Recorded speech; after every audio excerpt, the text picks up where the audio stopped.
breaking new evidence just proved the FBI director set him up. The leftist mainstream media narrative is that squeaky clean Special Prosecutor Robert Mueller indicted President Donald Trump one-time foreign policy advisor Michael Flynn because Flynn is in the pocket of the Russians and the Turks. However, what is being discovered in light of the release of the Nunes memo is an altogether very different story. Many on the right have pointed out the trumped-up nature of the charges levied against Flynn. Robert Parry pointed out with regard to the Flynn case, what is arguably most disturbing about this case is that the National Security Advisor Flynn was pushed into a perjury trap by Obama administration holdovers at the Justice Department who concocted an unorthodox legal rationale for subjecting Flynn to an FBI interrogation 4 days after he took office, testing Flynn's recollection of the conversations while the FBI agents had transcripts of the calls intercepted by the National Security Agency. In other words, the Justice Department was seeking information about what Flynn said to Russian Ambassador Sergei Kislyak. The intelligence agencies already had that information. Instead, Flynn was being quizzed on his precise recollection of the conversations and nailed for lying when his recollections deviated from the transcripts. Then,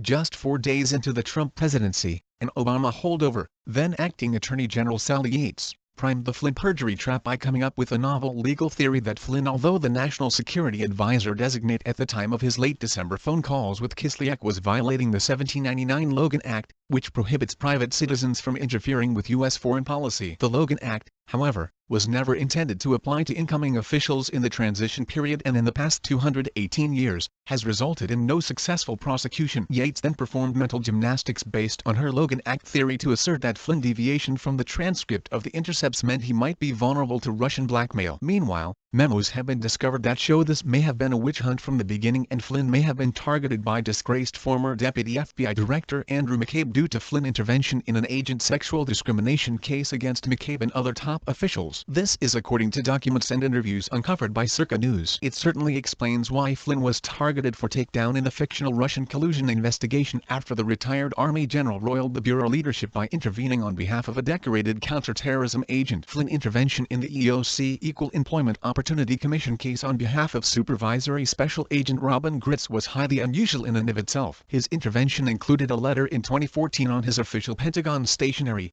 as well as a public interview in 2015 supporting Gritz's case. He also extended an offer to testify on her behalf, making him a hostile witness against McCabe. McCabe was soaring through the Bureau leadership ranks at the time with a very promising career ahead of him. Flynn's testimony was so damaging to McCabe, the FBI sought to block Flynn's support for Agent Gritz in May of 2014. They sought a federal administrative law judge to keep Flynn and others from becoming a witness in her EEOC case. 2 years later, the FBI opened its inquiry of Flynn in timing that is suspect at best, given the EEOC claim is still pending. McCabe's own testimony is some of the strongest evidence as to the retaliatory nature of the FBI investigation, as he admitted under oath that the FBI opened an internal investigation into Gritz's personal conduct after learning the agent had filed or intended to file a sex discrimination complaint against her supervisors. McCabe eventually rose through the ranks to become the FBI No. 2 executive, emerging as one of the key figures in the FBI Russia election tampering investigation. This allowed McCabe to be put in a position to impact the criminal inquiry against Flynn in a significant way. No less than 3 separate FBI employees, speaking only on condition of anonymity for fear of McCabe retaliation, have stated that McCabe personally disparaged Flynn's character during the time the retired Army general emerged as a person of interest regarding the Russia matter. These 3 individuals did not know, nor did they understand, the source of McCabe's utter hatred and loathing for Flynn. However, they all speak of how highly uncomfortable it made them as the Russian collusion probe continued to unfold and it became clear Flynn was McCabe's sole focus with an almost single-minded obsession. One of the employees even sought independent counsel as a result. All 3 testified that McCabe was the driving force that eventually led former FBI Director James Comey to make the decision to pursue the Russian investigation. Concerns became even more pronounced when Flynn's highly classified conversation with Russian Ambassador Sergei Kislyak was unmasked and leaked to the news media, prompting Flynn's resignation as Trump top security advisor. One FBI employee stated very clearly after noting the very specific contents of the leaked conversation that was known to only a handful of government officials, the Flynn leaks were nothing short of political targeted to take him out. The probe on Flynn eventually broadened to include questions regarding whether he properly disclosed foreign payments affecting his security clearance. McCabe has refused to recuse himself from the Flynn investigation in any aspect despite his conflict of interest regarding the ongoing EEOC case. Considering his level of conflict, it would have been considered an ethical obligation on on McCabe's part for him to recuse himself from the Flynn probe to avoid the appearance of retribution or bias. The memos obtained by Circa detail how Flynn and other top officials came to intervene Gritz' EEOC case. Gritz was considered an exemplary agent, rising over 2 decades to a supervisory special agent inside the FBI on the strength of her counterterrorism work. She worked for nearly a decade within the intelligence community, successfully tracking down global terrorists and rescuing Western hostages. She was even occasionally called upon to personally brief then-Director Robert Mueller on sensitive cases like the disappearance of a retired agent Robert Levinson inside Iran. Yet her career took a sudden nosedive when she went to work under McCabe and his leadership team in 2012. This was the first negative rating after years of outstanding performance reviews. She filed an EEOC complaint inside the FBI against a handful of bureau executives in 2012 with allegations her career was being sabotaged by sexual discrimination. The FBI in return retaliated, referring her to the Office of Professional Responsibility investigation due to time card irregularities. Emails and testimony show FBI officials castigating Gritz for being overly emotional, potential mental illness,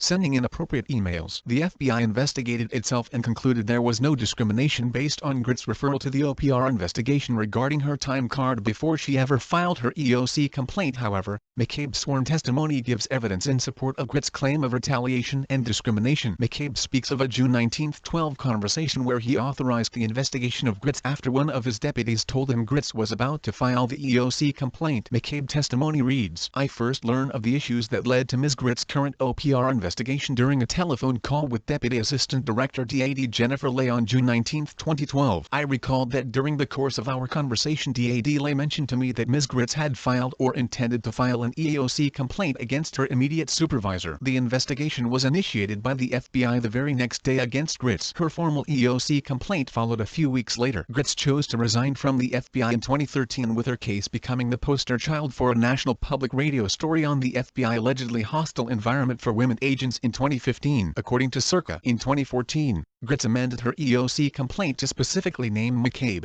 alleging she suffered a hostile environment, defamation of character through continued targeting by Andrew McCabe in official documents, and continuous patterns and instances of severe and excessive hostile behavior attitude toward complainant. These actions have a negative impact on the complainant, professionally, financially, and personally. Flynn intervention in the case occurred around the time that McCabe's name was added to the complaint. Flynn's first act was to write a letter of support in her case. SSA Gritz was well known, liked and respected in the military counterterrorism community for her energy, commitment, and professional capacity, and over the years worked in several interagency groups on counterterrorism targeting initiatives. Flynn wrote May 9, 2014. At the time, Flynn was an Army Lieutenant General and the Chief of the Defense Intelligence Agency, and he put his letter on official agency stationery to be submitted in Gritz' case. As soon as Gritz revealed to the FBI that Flynn and other top federal figures had written letters to support her case and likely would be called as witnesses, the Bureau dispatched a lawyer to try to block the evidence from being included in the EO case. Documents show the FBI has reviewed the letters submitted by the complainant and objects to their inclusion in the record. The Bureau lawyer wrote, "They are self-serving letters, not part of any personnel file nor contemporaneous generated during the period of Ms. Gritz's employment with the FBI, and which she has unilaterally solicited and obtained. They should be excluded." While the FBI argued Gritz had become underperforming,